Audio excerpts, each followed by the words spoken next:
Book 2 is called The Sons of Constance, and it's a lot more fun than the first book. This is where Merlin leaves his small town and starts getting involved with kings and takes to the national stage, where he begins setting things in motion to have Arthur created. This book is a lot more action-packed, and it has battles and dragons and knights and court intrigue and everything you expect from a King Arthur story except for King Arthur.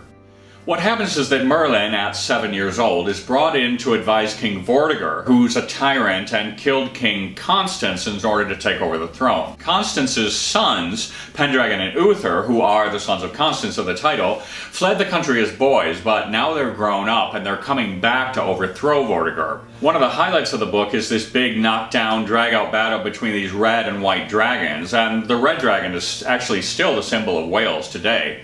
And Merlin tells the king the outcome of their battle foretells his future.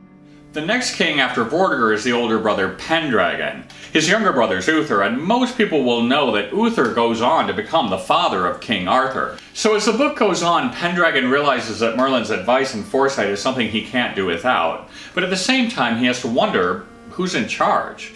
All of his accomplishments, are they really his or are they Merlin's? And this book is his story, Pendragon's story, and sets up what we know will be Uther's issues in the next book.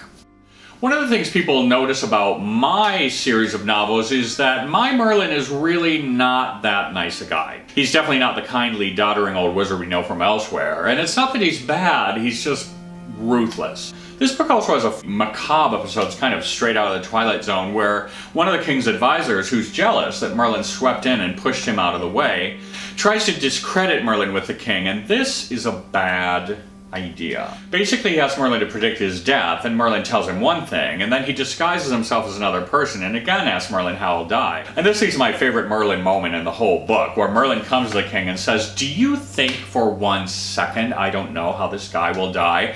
I see his death very clearly, and yours too." The other thing that happens by the end is that Merlin creates the Round Table, because one of the things a lot of people don't know from the original legends is that the Round Table and the first knights of the Round Table were actually created in the time of Arthur's father. And Arthur actually inherits the Round Table as part of his dowry from Guinevere.